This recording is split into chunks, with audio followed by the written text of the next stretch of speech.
become one of their targets, they don't just go away. It is extremely, extremely rare that they will simply walk away after an explanation. By the time the FTC comes for you, they have already been watching you, they have already been gathering information, and now what they're doing is they're pulling together everything they need to make your case. Now, let me explain to you a little bit about how these FTC issues go. Once you get this CID letter, you get a very limited time period to respond to them and give them the information that they want. If you don't give that information or you don't respond, they hit you and they hit you hard. Potential penalties, it includes eventual criminal prosecution. Now, generally during these investigative periods, they start sending things out, like things like interrogatories, which are questionnaires in essence, asking you different aspects of your business, different finances of your business, and request for production of documents. These requests for production of documents, I started elaborating a little bit on it earlier, can be really anything. And your ability to file a motion to quash these subpoenas is far limited. We spent time before preparing for our presentation yesterday going through the case history to find cases where people have been successful in quashing subpoenas under FTC complaints. Few and far between, guys. It is almost impossible. These guys have all the authority in the world. They have all the power in the world. Now, what usually happens during these FTC processes is that you enter into what's basically called a consent decree. A consent decree is in essence a settlement between you and the FTC. Usually this includes monetary damages, and it also includes injunctions. Clyde was talking about that a little bit yesterday. An injunction being something that the FTC can tell you that you have to do, or something that the FTC says you can't do anymore. The problem is, guys, is that, do we have any dating site people in here? Anybody promoting dating sites? We got one in the back. Okay, so we got some. What's that? Oh, we got, Tom, we got some dating site people in here. The problem is this. The government gave the adult industry notice that they wanted us to clean up. They wanted us to do better. They had had enough. But it's not just adult, is it? It's mainstream as well. Yeah, they're all over the place. Okay. It's also mainstream. There are numerous different mainstream cases going on as we speak also. But I'm focusing a little bit on the online adult portion because we are at Internext, and that really is what you guys are here to listen to and fake profiles. Well, and what I would tell you guys is that the things that have been bugging these guys the most is that they know exactly what's going on. Everybody who has any familiarity with most of these dating sites know that for dating sites to be successful, we're utilizing such things as auto chat, or bots, or virtual profiles, or virtual people, whatever you want to call them, you give them whatever name you want. And the bottom line is that the entire purpose is to lure consumers to the site so that they pay for a membership under the thought that they are going to meet some sort of girl or some significant other, whatever it is that they're going to be looking for. Unfortunately, what's happening is these members are signing up, going to the site, and then suddenly realizing that while the site was promising 15 million users online at the same time, or there's 27 girls right now in your zip code that want to meet right now, that all of these promises are simply not true. We've been, during the course, because I am actually actively representing these sites in these investigations, I can tell you that going through these companies' sites and some of the things they're doing, we need to be using more common sense. We need to be smarter, and we need to stop utilizing practices that are purposely trying to misleading consumers. I understand that everyone in this room wants to make money. Of course, that's the entire purpose of being in a business. However, we really need to start thinking and stopping before we're utilizing some of these tactics. For example, while we've been going through these dating sites, and the government has actually been communicating with us. We're working with the Attorney General's office in Chicago right now, And they are telling us exactly what it is they're pissed off about. And they're literally saying, they go, look at this page. And we're going to this page and I'm opening it up. And I open it up and I see, I haven't even signed up for the site. And I see 17 of the most beautiful girls I've ever seen. And then 17 pop-ups on my screen with these girls saying, oh my God, you're hot. I'm within 20 minutes of you. I want to fuck you. I want to blow you. I want to be there. Come on out. I want to be there in 5 minutes. Look, I might be smart enough, and a lot of the people in this room are probably smart enough to know, well, I'm not that attractive. Maybe some of you are that attractive and that really happens, but it doesn't happen to me. But maybe, most of us are smart enough to realize that's probably not actual reality. Unfortunately, though, there are a lot of consumers out there that aren't quite that intelligent and will, in fact, go sign up for the site, get online, think that these 17 beautiful girls are waiting for them, and it's not reality. And then what do these consumers do eventually? Do you think these consumers, after they ask for their refund, just go away? These guys have nothing to do to begin with. They're complaining to anybody that will listen. They start with the Better Business Bureau, they go up to the Attorney General's office, they start calling their congressman's office, they call anyone who will listen to them. And eventually what happens is somebody pings the FTC somewhere, they open up a file, and guess what? All of a sudden you're on their radar. Guys, the settlements that these things are going for in these consent decrees, I'm not talking about 6 figures here. I'm talking about millions of dollars. Perfect example. One of the, let me explain to you a little bit the FTC damages process, okay? The FTC, what they can do to you if in fact they find that you have used these unfair and deceptive business practices is they can do 3 things. They have 3 categories of damages. The first one is actually very simple. It's attorney's fees. They can collect every dime in the prosecution of pursuing this FTC claim.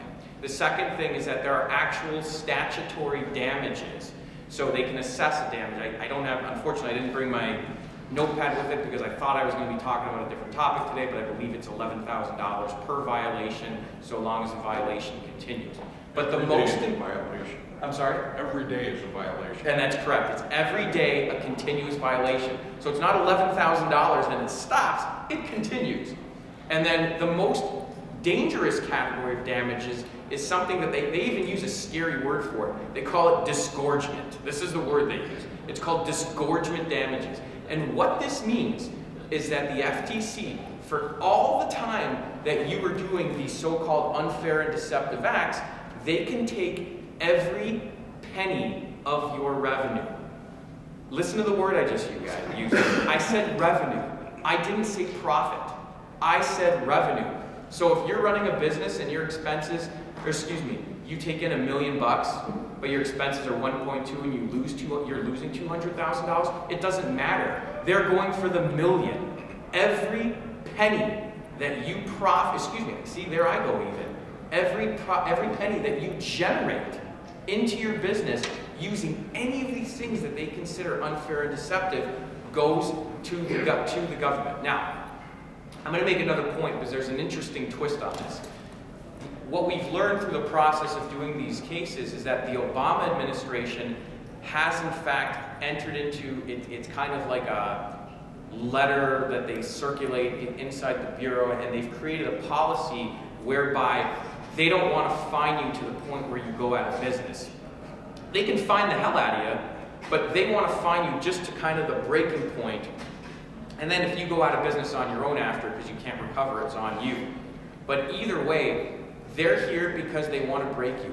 And I found out after I did this panel yesterday that some of the dating sites got mad because they said, I did it with my counsel, Larry Walters, who unfortunately had to fly back to Florida today. But we did this panel, and I've been walking around the show and hearing people telling me that dating sites are upset because we're doing this, because we're trying to do this to raise the fear, to somehow turn this into a marketing ploy or some ridiculousness like that. No, this is going on right now. I'm representing these people already. So for you dating sites, hopefully you're not in here, but for those of you that seem to be taking the position that this is supposed to be big, bad, scary, no, this is a major issue going on now. And again, not only were we warned, And now I'm talking about it at panels. I'm going to be talking about it in articles through AVN and on the boards and on my website, and I'm going to be doing my best to get the message out there. But you guys are the business owners.